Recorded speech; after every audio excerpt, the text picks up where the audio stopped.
আসসালামু আলাইকুম এভরিওয়ান। আজ শেয়ার করব 1 কাপ আটা আর একটি ডিম দিয়ে মজাদার মুচমুচে বিস্কিট পিঠা। এই আটার বিস্কিট পিঠা তৈরি করে অনেক দিন পর্যন্ত সংরক্ষণ করতে পারবেন। চলুন বিস্কিট পিঠার প্রস্তুত প্রণালী দেখে নেওয়া যাক। প্রথমে বিস্কিট পিঠার ডো বানিয়ে নেব। তার জন্য মিক্সিং বোল নিয়ে নিয়েছি। এবার একটি ডিম ভেঙে দিয়ে দিচ্ছি 1 কাপ আটা,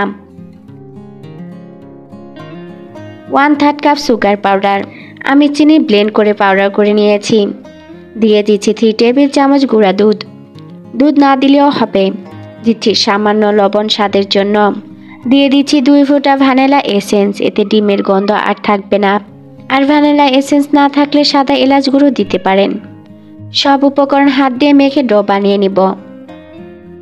আমি তেল দিতে ভুলে গিয়েছিলাম, তাই দিয়ে দিয়েছি 1 টেবিল চামচ সাদা তেল। তেলের পরিবর্তে ঘি দিতে পারেন। ডো তৈরি হয়ে গিয়েছে। এবার ডোটি ঢেকে 10 মিনিট রেস্টে রেখে দিব। 10 মিনিট পর ডো কিছুটা সফট হয়েছে। এবার ডোটি সমান ভাগে লেচি কেটে নিব।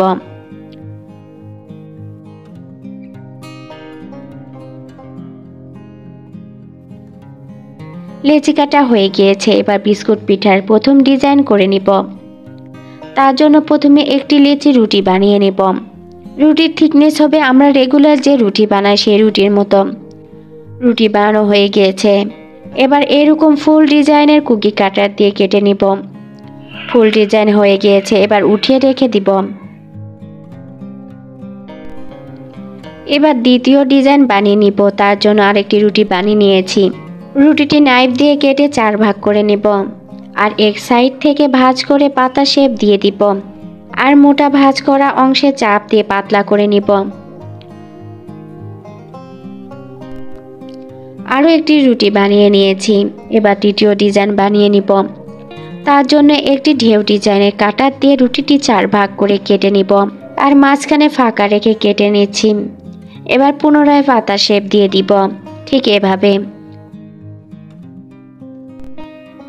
চতুর্থ ডিজাইন বানিয়ে নিব। তার জন্য আমি একটি ওষুধের মুখি নিয়ে নিয়েছি। এবার ফুচকা শেপ দিয়ে দিব। আর মাঝখানে ঠিক এভাবে ভাঁজ করে ডিজাইন করে নিব।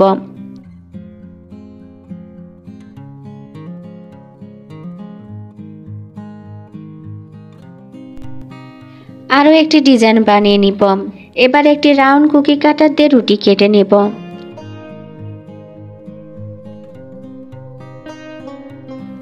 আর ভাঁজ করে নেব ঠিক এভাবে। আরও একটি রুটি ভাঁজ করে নেব। একটি আরেকটির উপর রেখে চাপ দিয়ে দিব।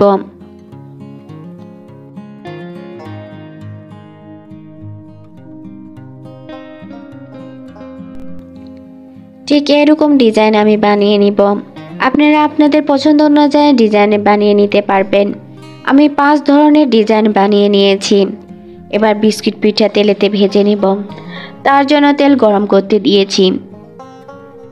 এবার তৈরি করা বিস্কুট পিঠাগুলো তেলেতে ভেজে নিব।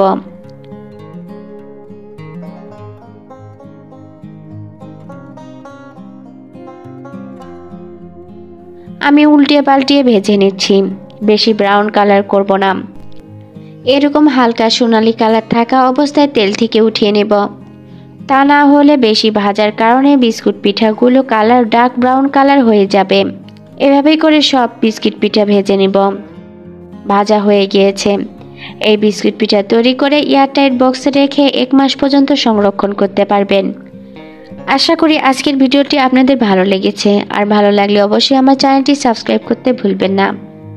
আজ বিদায় নিচ্ছি। আপনারা সবাই ভালো থাকবেন। আল্লাহ হাফেজ।